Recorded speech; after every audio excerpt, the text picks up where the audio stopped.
Hi, and welcome to Finding Your Way Through Therapy, a proud member of the Sightcraft Network. The goal of this podcast is to demystify therapy, what can happen in therapy, and the wide array of conversations you can have in and about therapy. Through personal experiences, guests will talk about therapy, their experiences with it, and how psychology and therapy are present in many places in their lives, with lots of authenticity and a touch of humor. Here is your host, Steve Bisson. C'est très gentil. That's very nice. And thank you. And welcome to episode 145. If you haven't listened to episode 144, go back and listen to it with my guest, Ivana Colangelo. We talked about relationship. We talked about our new program. Looking forward for you guys to hear about all that and go look at it, check it out. But episode 145 will be one part of two. We already break a little wall here. I recorded this and I'm like, oh, this is two episodes, not one, with a colleague of mine called Katrin Branca. Katrin's someone that I've known for a while now, and I'm so happy that she's decided to do the interview with me. Katrin is a licensed alcohol and drug counselor with 10 years of experience in mental health and substance abuse fields. She brings her clinical expertise in occupational stress and resiliency, trauma, suicide preventions, and substance use and misuse in the work, especially with her work in the first responders field and other high stress industries. She's passionate about holistic treatment like nutrition, coaching, movement, and meditation. We'll talk about that, I'm sure. She's been working with the police in mental health emergencies and doing CIT training since 2019, running a suicide prevention for first responders, and has worked as an emergency service clinician. We worked at the same company for a while. Can't wait for you guys to hear Katrin talks, and I'm sure we'll get to the survey. So here is the interview.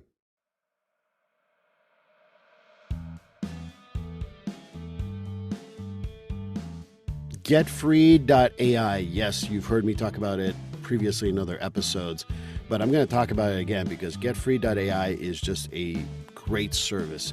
Imagine being able to pay attention to your clients all the time instead of writing notes and making sure that the note's going to sound good and how are you going to write that note and things like that. GetFree.ai liberates you from making sure that you're writing what the client is saying, because it is keeping track of what you're saying and will create, after the end of every session, a progress note. But it goes above and beyond that. Not only does it create a progress note, it also gives you suggestions for goals, gives you even a mental status if you've asked questions around that, as well as being able to write a letter for your client to know what you talked about. So that's the great thing. It saves me time, it saves me a lot of aggravation, and it just speeds up the progress note process so well. And for $99 a month, I know that that's nothing. That's worth my time. That's worth my money. You know, the best part of it too is that if you want to go and put in the code Steve50 when you get the service, at the checkout code is Steve50, you get $50 off your first month. And if you get a whole year, you save a whole 10% for the whole year. So again, Steve50 at checkout for getfree.ai will give you $50 off for the first month, and like I said, get a full year, get 10% off, get freed from writing notes, get freed from always scribbling while you're talking to a client, and just paying attention to your client. So they win out, you win out, everybody wins. And I think that this is the greatest thing. And if you're up to a point where you got to change the treatment plan, well, the goals are generated for you. So getfree.ai, code Steve50 to save $50 on your first month.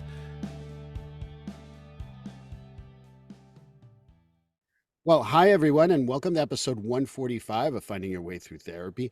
I'm here with a friend of mine and a research fellow. We're working on a few other projects. It's interesting because we connected through a happy hour that I did with a bunch of therapists. And it's funny, we were like old friends almost immediately, and we have the same interests and everything else. And we have a secondary project after we're done with our first responders project that we will keep to ourselves for now, but I think it's pretty funny because it's exactly what we both said at one point. So, but Katrin Branca, welcome to Finding Your Way Through Therapy. Hi, Steve. Thanks for having me.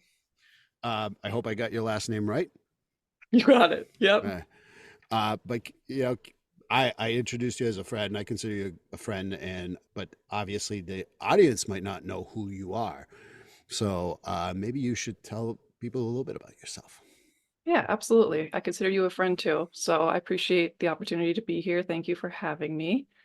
I'm Catherine. I'm a licensed alcohol and drug counselor in Massachusetts.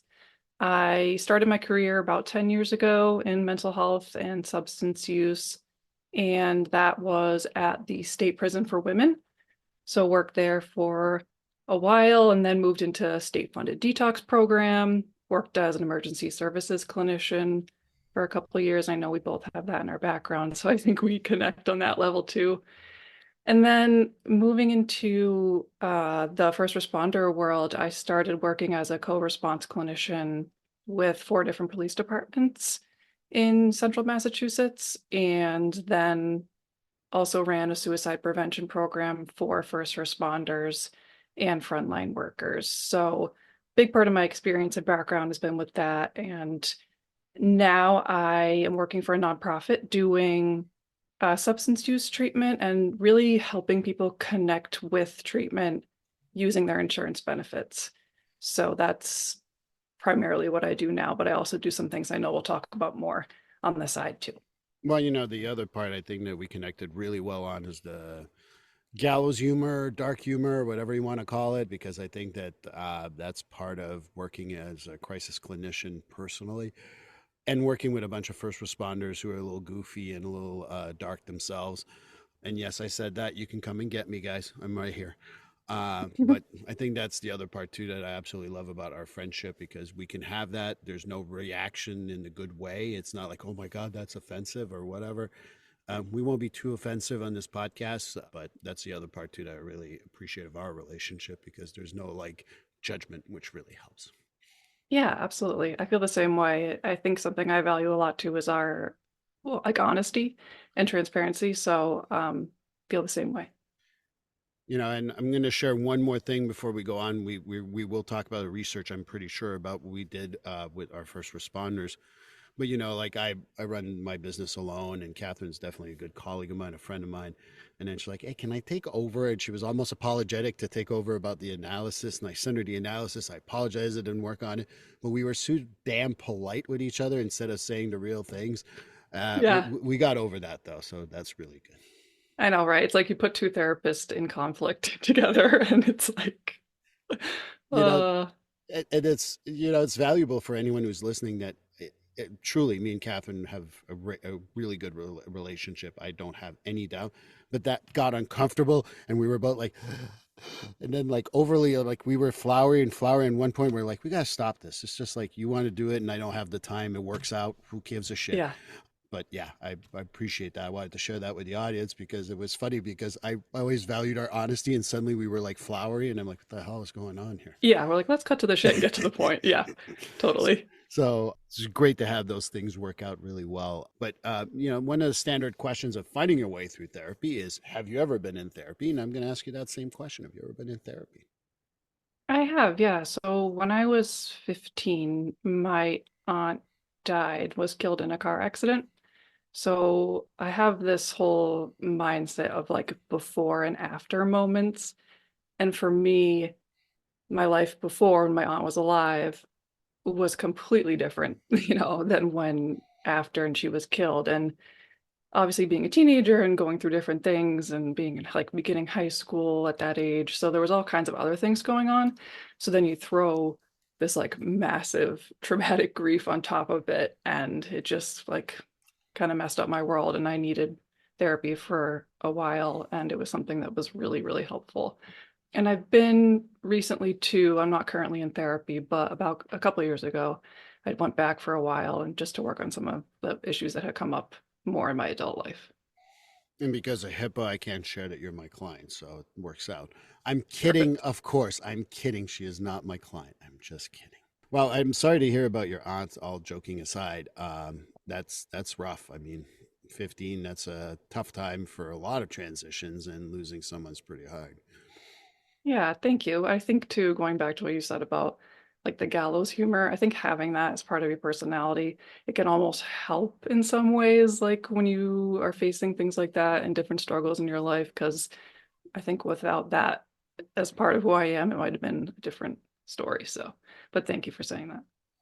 I mean, I feel like I'm plugging Gabor Mate a lot, but I don't know if you ever read any of his writings. The one about the myth of normal, which was brought up to me by a police officer, and talked about like our motivation to go into our field is related to what has happened to us in the past. I know why I'm a therapist. I certainly have shared the story about my friend dying when I was 12. Um, and then turning to different things in my life that probably shouldn't have turned to. And, thankfully I turned out okay nowadays. But I think that, thinking about how our past shapes our current choices in our careers and all that, I mean, that definitely plays a factor. Yeah, absolutely. I mean, it's a big part of actually why I do the work that I do. She was a nurse and she worked on a trauma unit in the ER. So I saw her all the time going into work, long hours, midnight shifts, being away from family and missing important family things. And then also just seeing all the things that she saw. She worked in Charleston, South Carolina. So definitely a busy place and in the middle of a city. And yeah, so just seeing what she was going through day to day and like this was 2003, so I think we've come a long way as far as resources go. But I think at the time too, like obviously I was just in a different place. I wasn't really able to support her anyway. But I think I wish that there was different things that were available to her so that could support her as what I would consider a frontline worker, first responder, being a nurse.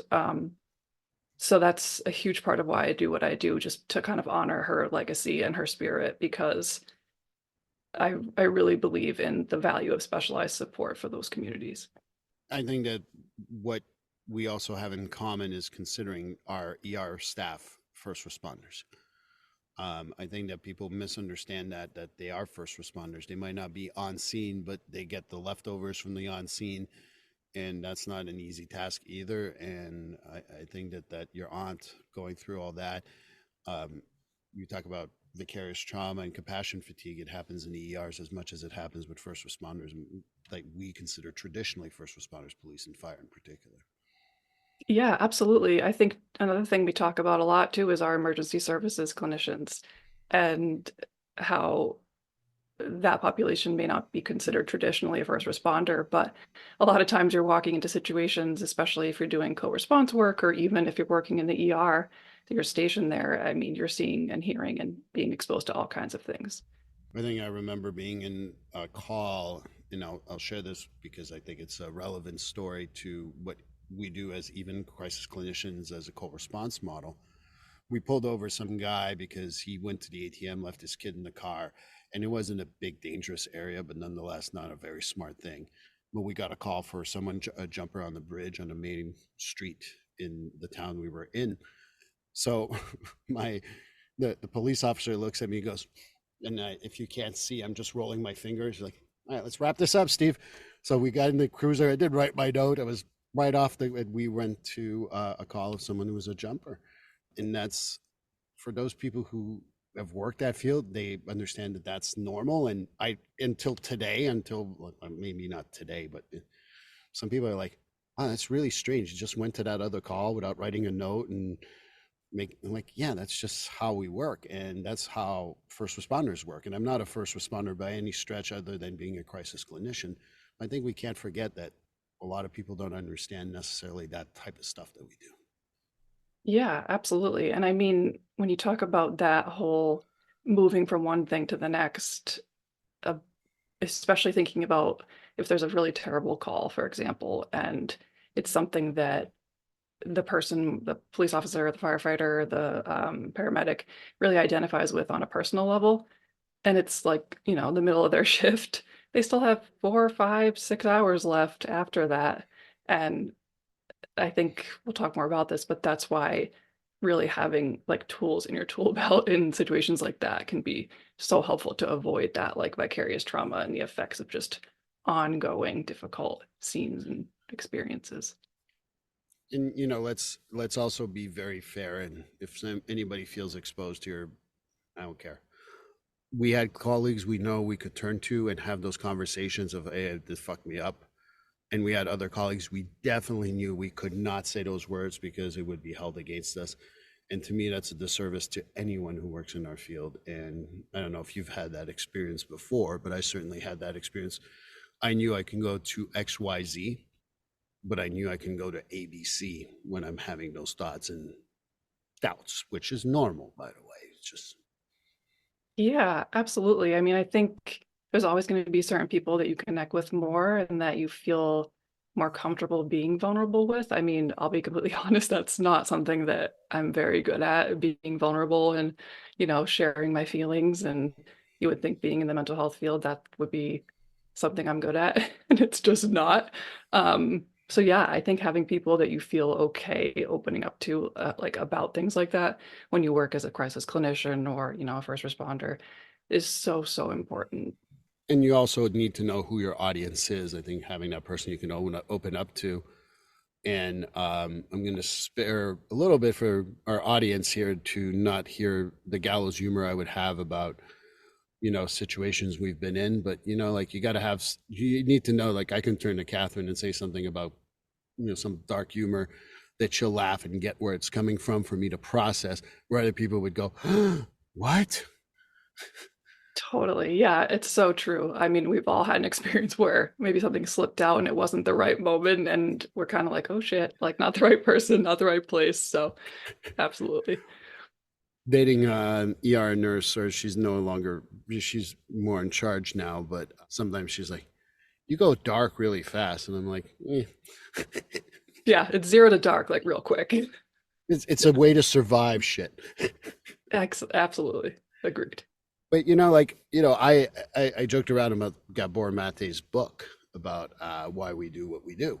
But maybe that's a good question for you as to why are you doing what you're doing now? I mean, this is I think it's important to kind of think about overall. So I just wanted to know why you're doing what you're doing Yeah, I mean, I think a big part of it goes back to the loss of my aunt and just wanting to kind of carry her spirit into my work and just honor her in that way. But then also working as a co-response clinician for a few years and being with police and seeing as close as I could be to what they were seeing on a day-to-day basis, realizing that certain supports and other things like stigma were kind of getting in the way of their health and well-being. And that comes with some time. Obviously, on the first day, they're not like talking to me about that, but just wanting to like develop some resources and supports that were more specifically tailored to like what they were actually dealing with on a day-to-day basis, kind of grew out of my experience working as a co-response clinician and was just something that had been kind of instilled in me way before after seeing what my aunt went through. And one of the questions that I've been asked before, and I think me and you have had these private conversations, but maybe something for people to hear.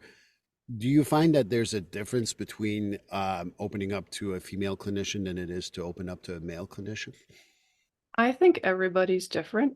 So I think for some people, yes, they're going to feel more comfortable with either a male or a female clinician. And some people, that won't be something that's important to them to open up or be vulnerable. I think it's really a case by case basis. What would you say? I think it's a case by case basis. And, one of the things is that, you talked about the gallows humor. If you worked with departments, if they made jokes about you or made some comments about you that are not sexist, by the way, most of them are not that way. That's a big preconceived notion that's not true. If you're able to have that gallows humor with them, they kind of like trust you more, if that makes any sense. Yeah. And I think it's gender wise, it doesn't make as much importance as to how you accept them for who they are. Yeah, definitely. I think obviously there's something to be said for like feminine and masculine energy and how they can be very different.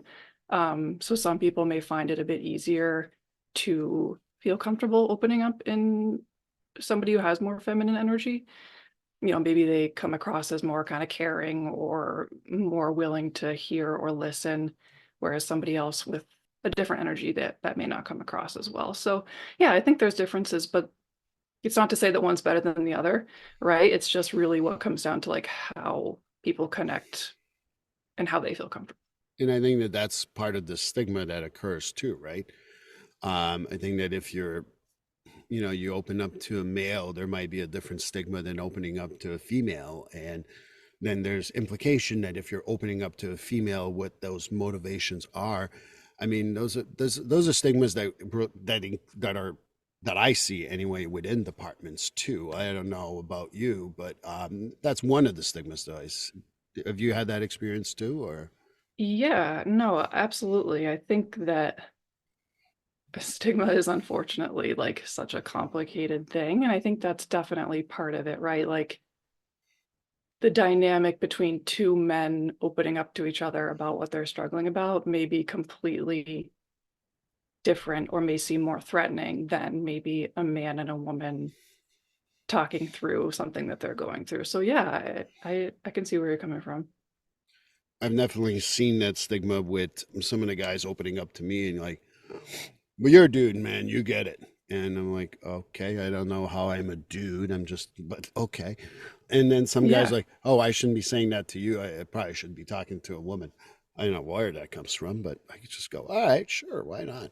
Yeah, absolutely. And I think too, a lot of it comes with time. So maybe, right, immediately it might be a little easier depending on the gender of the person you're trying to talk to. But like, I think over time too, especially with the first responder community, like you said, having trust is like number one. So they really have to trust that you're not going to tell anybody else what they're saying to you, that you're not going to like gasp when they tell you something that they've been through. Like there's so many things that go into that trust piece that are important, but I think over time that develops like anything else and is really important to that therapeutic and just connection in general. Right, I agree. One of my experiences too is that I got a lot more respect, prior to being a therapist to first responders on one or in group. I found that I got a lot more respect when I didn't ever ask for a war story or what's the worst you've seen or all that bullshit that I just absolutely can't. Like now I get it even more, obviously, but I think that that plays a huge factor because some of the guys trusted me because I never asked questions. They're just going, all right. Yes, it's so funny you just said that about not asking questions. Like that's what just came in my mind. I was like, I'm not going to ask a damn thing, right? Like I'm just going to go in there and do my job and try and be helpful. And if over time people come to me or if over time something comes up and we can talk about it, like I'm not going to go in there with 1,000 questions trying to like understand what someone's going through. Like it's just it's not the right technique. No. And I think it's important because that's the stigma you can lift. I mean, I remember guys in some of the places where we did ride-alongs when once in a while we'll call them John Doe. Steve, you're coming with me. Okay, it's because they had something on their mind they want to open up, and I had gained their trust over time. It wasn't just like come on a ride along because we're going to go on calls. It was like, no, I got shit to talk about. Yeah. And that's because I never asked for a story. I never came in as I'm the clinician. I know better than everyone else. I didn't have that ego or whatever. And I think that plays a factor too. Yeah, I mean, ego is so big. Like, I think it's also about like knowing your strengths as a clinician and how they may translate or not translate into certain communities and populations. Like, we all have things that we're better at than others. And like me and you talking about the humor and the other parts of our personality that really lend well to working with first responders. And so I think it just works a little bit better because that's part of who we are. And I think that being that open in what you just said about who we are, I think plays a huge factor in reducing that stigma for them. But is there other ways we can reduce stigma for first responders to go get mental health treatment? Yeah, the I think I have two biggest things that I would say. The first is that everything that I do, I try and do with a first responder's voice guiding it, right? Because I'm not one.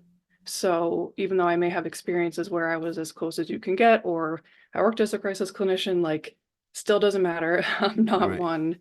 And just the truth at the end of the day. So I just want everything that I do, the services that I deliver, like the research that we're doing, all of it to be guided by first responders' voices. So that's really important as part of kind of reducing that stigma, because you're getting buy-in too, like, and that's really important. We can come in and say like, we are the experts in mental health, but like, who gives a shit, right? You know, Bingo.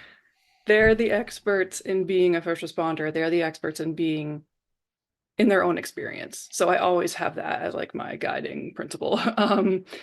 But then also we, and I mean like we as a first responder kind of community and leadership, cannot punish people for getting mental health treatment or penalize them in their careers, because I'm sure you've seen this too. I've Yes. worked with people who they can't advance in their careers because they've been to therapy, or they're seen as some type of way because they've gotten mental health treatment. Like, if we're going to make any headway in reducing stigma, we cannot penalize people for getting help. So, It, I mean, it's too common, you know. Um, yeah. I had written, we'll keep it as general as I possibly can because it's a real case. Mm-hmm. But I had a call from a chief telling me that so and so sees you for therapy. I'm like, yeah, well, isn't that a danger thing? And I'm like, no, they're probably more sane because they're fucking seeing me, you dumbass. Right? And I didn't say dumbass. I thought about it, but I was not very, I was pretty blunt with them. Well, you know, I'm the chief. I'm like, I don't care who you are. You're an idiot if you think that someone getting help is wrong. And I think that's part of the stigma that still bothers me. Not every chief. This is a specific event with a specific department with a specific. This is not every chief. Obviously, I'm not shitting on every chief, but I think that that's the part that really pisses me off. Is like, yeah, they're not far off. They're going for treatment. That's good sign. If they know they're fucking losing it a little bit, that's good because that's what I do when I go see my therapist. I'm losing my fucking marbles, so I gotta go see my therapist. Yeah, it's so frustrating, right? And like you said, that's not every situation or every department or whatever. Um, but it happens often enough where we're talking about it. So I think that, like, yeah, number one in reducing stigma is like not considering someone a liability for getting mental health treatment, period. You know, as recent, and I talked about this a few months ago on my podcast, but I had a guy reach out to me and say, I don't want you to take my gun. I'm like, is there a reason why I should take your gun? Well, no, but I'm going to be in mental health treatment. I'm like, yeah, that means you should fucking keep your gun. If I ever have concerns about your gun, don't worry about it. I'll tell you. And Hmm. that guy opened up to me in 2 seconds after that because I made him feel safe of opening up and saying things. And I think that that's where the stigma still occurs that if you go for mental health treatment, your gun's going to be taken away, your livelihood's going to be taken away, your money's going to be taken away, your family's going to be taken away. There's a lot of implications. And I think that's a stigma that needs to be really addressed, in my opinion, too. I mean, I don't know what you think, but Yeah. Oh, I 100% agree. I think every single police officer I've ever worked with or talked to has said that. Like, my biggest fear is I'm not gonna be able to do my job because I'm gonna get my gun taken away, my badge taken away, because I got help. So, oh yeah, definitely a huge piece of this. and it's realizing that, you know, part of our job as a, you know, the mental health people in the first responder in the substance abuse world too, is that no, they're reaching out for help. People who are, you know, you should know from what you've done in your job, the people who are too far off are the ones who don't seek help. And that's the hard part for us to break that stigma and that barrier for them. And that's to me the biggest hurdle. I know you talked about other stigmas, but to me it's the hurdle of like, no, you're getting help. That's good. When I go see my therapist, it's because I know I need it. If I said fuck my therapist and I start like, you know, I don't know, womanizing, drinking more, whatever the case may be, then yeah, maybe that's where I'm too far off. And that's when my gun, I don't have a gun, but if I was a police officer, that's what I should be taking, not because I went for help. Yeah, no, I completely agree. And I think mental health professionals definitely have an opportunity to be advocates for this. And we talk a lot about kind of cultural competence. And I think cultural competence when it comes to first responders, frontline workers, is something that is super important to kind of reducing this stigma too, because like we were talking about before, if it's not an environment that you totally understand as a professional in the mental health space, then I think it's our responsibility to understand it better if we want to work with that population, or if even if we want to just be advocates for better care like across the board. So I mean, there's so many things I can say about that. I think that number one is staying in our lane. You're the yep. mental health person, you're the substance abuse person. Stay in that lane. Just respect that lane. That's your lane when you're working with first responders in the community in particular. But I also know that my standard thing for any for co-response people who ask me questions about it, I said, are you willing to live on an island? And when they say, what do you mean by that? I mean, sometimes you're going to piss off public safety, and sometimes you're going to piss off public health. And you got to be willing to live alone on that island because you're going to piss off people left and right. Not purposefully, but because you know you're clinically, that's the sound thing to do. And if you're not willing to live on the island, that's fine. Don't live on that island. Don't ever work in that field. And there's nothing wrong with that. And that's not made for everyone. But until you're ready to like sit on that island and have a few people pissed off at you, I think this is a very hard type of environment too. Yeah, I agree. And I think it's similar in like the crisis clinician space too, right? Because Yep. you're dealing with families and the Department of Public Health and other organizations that have all kinds of opinions about what should happen with the person that you're meeting with, just as an example. And you have to be willing to piss people off, and you have to be, it's almost kind of like having some thick skin around like people's opinions about your work. It's your clinical judgment. And obviously you have supervision and consultation and other people available for help. But it's very similar in that like you have to be willing to piss people off in this kind of niche area of mental health that we're talking about. It's always a very tough line to carry, and it's I've pissed off people on both sides at some point in time, Hmm. and most of them afterwards kind of like get it after the heat of the moment. But I mean, that's the hard part. I think that even as a therapist, you got to be willing to sit there sometimes and hear someone say, sometimes I just don't want to be here. And I'm being very mild here because I don't want to piss off anyone on these past podcasts. Okay, you didn't do anything. They're suicidal. Well, I fucking explored things and they're not suicidal. That was passive suicidality, but I don't need to put them in a hospital for that. Hmm. And I think that what happens in like in the public safety world, oh, they made that statement, put them in the hospital, section 12. It's not gonna fucking hold, dude. I can fight you, but it's not gonna hold. And sometimes that pisses them off. And sometimes, like I tell clinicians, I had to report people, and I knew where they were, but they were a danger to the community on a public safety level. And some therapists are like, you fucking took my client out and this and that. And I'm like, look, I stand behind my situation. I don't give a shit if you don't like me. Yeah. Yeah. Oh, yeah. I mean, I've definitely been in that situation.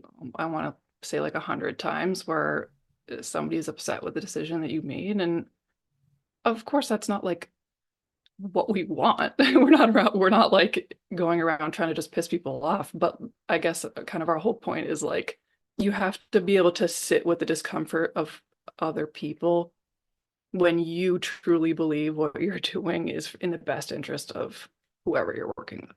And I think that's part of being culturally competent working with first responders is that it's hard to gauge. And it's hard, like I'd like to tell you the timing is 2 sessions in, 14 minutes in, then you can make them go down a rabbit hole. It doesn't work that way. But you got to be willing for them to get slightly uncomfortable talking about stuff that they don't want to talk about. But that's a little trickier than the general population, in my opinion. I don't know if you agree. Yeah, definitely. And I mean, it goes back to the trust piece. Like you said, you can't like identify what session that's going to happen in, if it's therapy, for example. But yeah, I mean, definitely you have to be willing to challenge certain things and know when not to challenge certain things, right? And I think that's part of cultural competency too, is just recognizing every single first responder, like they're not homogenous. It's not this like every single person is the same, right? Like within this community too. So it's like what works with one person may not work with another. And, people in the mental health field, I think totally get that. It's just that when you're applying it to a situation where we're talking about, like trauma and other things, It's just a little bit of a different kind of beast. I mean, I've had this conversation with, this happened to me in my early career as a therapist, and it doesn't happen as much now, but it does happen. People opening up too quick. And I even say, look, you want to keep on opening up, that's fine with me. But I've also had the experience that people open up too quick. They feel embarrassed, they feel ashamed, whatever. I'm not going to do that to you, but you might feel that way. And therefore they run away. And I don't want that to happen in our therapeutic relationship. And with first responders, that's particularly important because they're the proverbial, they have a leather couch for 3 people and they want to put it in their Honda Civic. And that's how they treat like, get rid of my trauma. You got 60 minutes. Let's go. Yeah. I'm like, yeah, that doesn't fucking work that way, dude. If I did, I'd do it in 2 seconds. It's not that easy. Yeah. And so I've learned to, as again, cultural competency thing is like, okay, dude, keep on opening up. That's fine. But I don't want you to run because I didn't solve your problems. And I put that in quotation marks because I've never solved a human being in my life. And realizing that that's not going to help you if you run away afterwards. Yeah. And you know what I'm talking about. I like that, it's nice to talk to someone who understands exactly what I mean. Totally. Yeah. It's a fine line, right? Because it's of course, you like want to help and you want to be helpful, but at the same time, there's only so much that a person can do within a certain time frame, right? Like, of course, there's big growth and significant experiences that change us and like make us be better or worse. But I think, yeah, it's like a dance between having the competency to kind of understand what's needed in the situation with the person sitting in front of you. And I think that's a skill that we're always working on. There's 2 things I like to say to people. I'm like, especially with first responders, when you've been on the scene, when you said to someone, hey, please calm down, did they go, oh, that's a great idea? Oh, great. Thank you. I appreciate it. No, it doesn't work that way because that doesn't work, number one. And the other one that I kind of like remind people is that if I suddenly, like, I don't want to break my finger, but for those of you on YouTube, if I just snap my finger backwards and it broke, it took a half second to break, but it'll take 6 to 8 weeks to heal. Well, if you've had trauma for 5, 10, 15 years in your career, I'm not fixing that in 3 sessions. I'm not that fucking good. And it's realizing that it takes time. And that's why I like opening up too quick is one of my cultural competency that's so important to me because it is like, hey, cool, look, keep on going if you want to, but I don't want you to run. Yeah. And I think too, you had mentioned this earlier or going to a call where you had somebody who was suicidal. I think every first responder, every crisis clinician has handled somebody who's suicidal. And I think it's a cultural competency thing too, where, you may say, are you thinking about hurting yourself? And it's something that makes me cringe because what does that mean? Are you thinking about hurting yourself or are you thinking about killing yourself are completely different things, right? And that's just language that you use or learn as you grow as a person in this field. And I think, lots more we could talk about there, but just as kind of an example, as far as more of that cultural competency piece, it's just kind of like the language that you use too is really important. Well, this completes episode 145. Catherine, I know you're coming back next week, so it will be bye for now for everyone and bye for now for Catherine. And I'll talk to you on the next episode. Please like, subscribe, and follow this podcast on your favorite platform. A glowing review is always helpful. And as a reminder, this podcast is for informational, educational, and entertainment purposes only. If you're struggling with a mental health or substance abuse issue, please reach out to a professional counselor for consultation. If you are in a mental health crisis, call 988 for assistance. This number is available in the United States and Canada.